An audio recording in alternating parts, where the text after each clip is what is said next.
Sino bang gustong pumunta sa ganong kaboring na lugar? Alam mo kasi, mukhang mas masarap sumakay sa barkong yan. Ang yabang mo talaga. Hindi yun pwede. Nirentahan niya ng tatay ko para sa pamamasyal namin. Nirentahan lang ng tatay mo ang barkong yan. Pero ako, binili ko ang barkong yan. Kaya sa ayaw mo at sa gusto, akin yan. Bago ko makalimutan, pwede niyo pa rin namang ituloy niyo pamamasyal. Bumili pa naman ako ng isa pang barko. Hindi naman mag-e-enjoy mga kasama ko kung kasama kayo. Siya nga pala. Kung sa tingin niyo hindi kayo makakasira sa happenings, pwede kayong sumama. Hindi kami sasama dyan. Shansai, nandito ka rin pala. Ano pang hinihintay niyo dito? Naku, hindi kami sasama. Pero bakit? Hindi ba kayo kasama sa planong pumunta dito? Siya nga pala, meron kaming party mamayang gabi. Pwede kayong mag-party sa amin. Sumama ka na. Tayo na! Shansai, iiwan mo ba ako dito mag-isa? Magmumukha akong tanga pag umuwi ako. Sandali lang, hintayin niyo ako dito. Tayo na, ano pang Ang tinatayo akala niyo ko, dyan? iwanan mo na ako rito. Hindi ko magagawa yun. Halika na!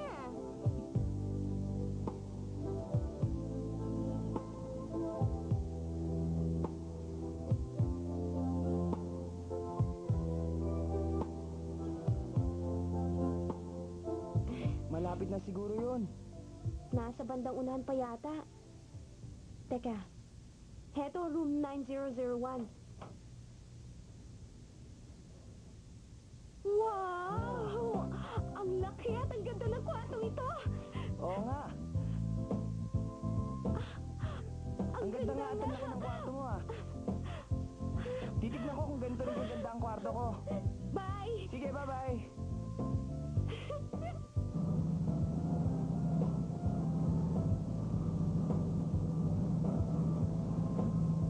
Tingnan mo, Shingha. Napakalawak talaga ng dagat, ano? Ang sarap-sarap talaga ng simoy ng hangin. Ang sarap ng pakiramdam, ano?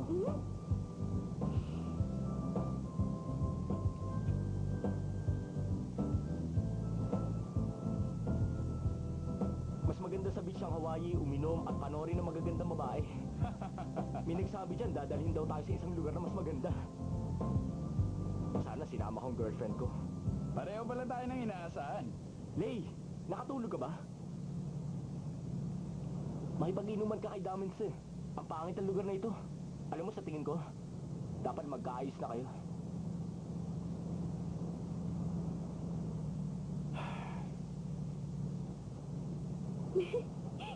Next time na lang, Lay. Saan ka pupunta? Shansai! Hi, Chin. Bakit hindi kayo sumama sa amin? Naku, wag na lang. Tinitingnan lang namin ni Shingha ang buong barko. Siya nga pala.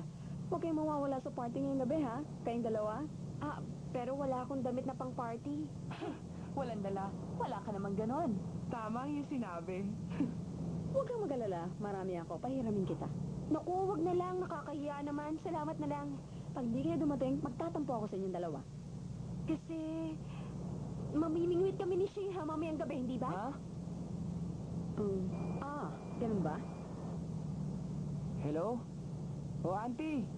Si Sunshine, nandito. Excuse me, sasagutin ko lang telepono. Hello? Ma, Ma, pwede ba huwag kayo magsalita ng ganyan? Para sabihin ko sa inyo, hindi lang kami ni Shingha nakasakay dito. Marami kaming kasamang iba. Anong gusto nyo, pigilan ko sila? Nandito po siya. Bakit?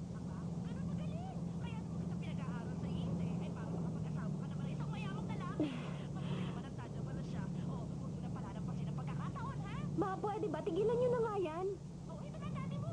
Sunshine, meron ka palang mayamang boyfriend. Ay, sandali, baka naman gusto mo kung bigyan ng pera na. Ano bang klase mga magulang kayo? Hoy, yung cellphone ko!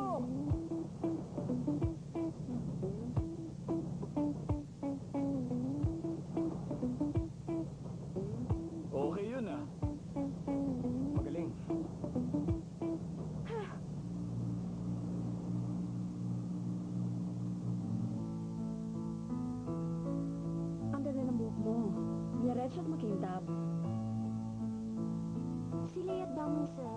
sila? Mukhang hindi pa. Para kasing bata si Daminsu. Kung minsan wala siyang pakialam. Pinilit lang namin sumama sila dito. Sana nga magkasundo na silang dalawa. Maganda niyang balat. Maganda ka rin make-upan. Tapos pipili tayo ng damit na bagay sa'yo. Pagagandahin kita ngayong gabi. At higitan mo sila.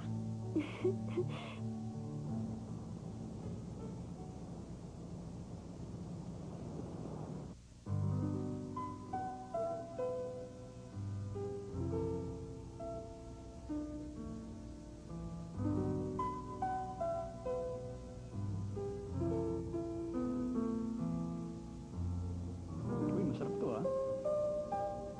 Alam mo, kung alam ko lang ganito ka-boring dito, sana pala sinama ko yung mga girlfriend natin. Sean? Sa tingin mo, hindi ba masagwa ang itsura ko ngayon? Ano ka ba? Napakaganda mo nga, Sunshine. Talaga. Halika na. Ladies and gentlemen, your attention please. Tingnan niyo siya. Di ba napakaganda niya? Hindi ba siya ang pangit at mahirap na Shansai? Sandali lang, Shin. Bakit mo ba tinutulungan ni Shansai na yan? Nakakahiya. Ano naman kaya pumasok sa isip niya?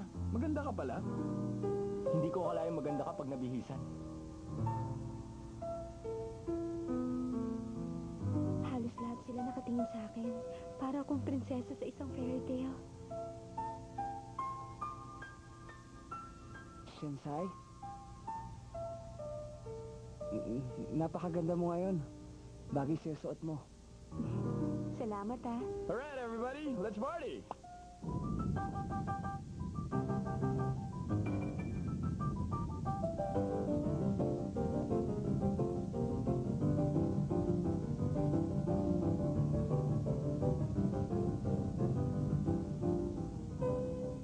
Sansay, pwede ba kitang maisayaw kahit sandali? Pero hindi ako marunong sumayaw. Okay lang, tuturuan kita.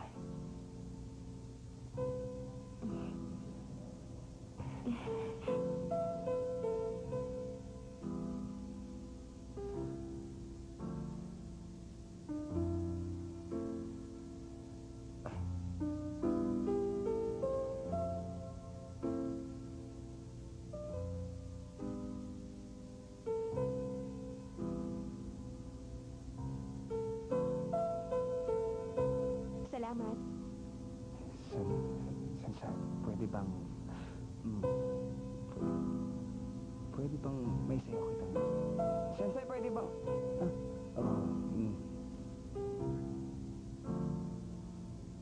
Pasensya ka na. Galing ah.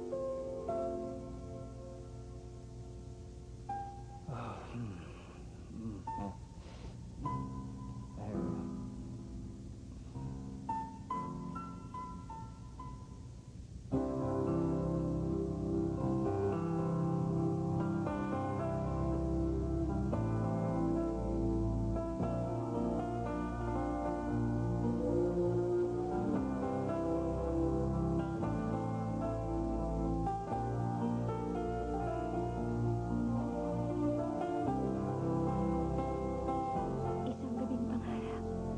Tulad ni Cinderella sa fairy tale. Sana hindi na tumunog ang kampana pagsabit ng alas 12.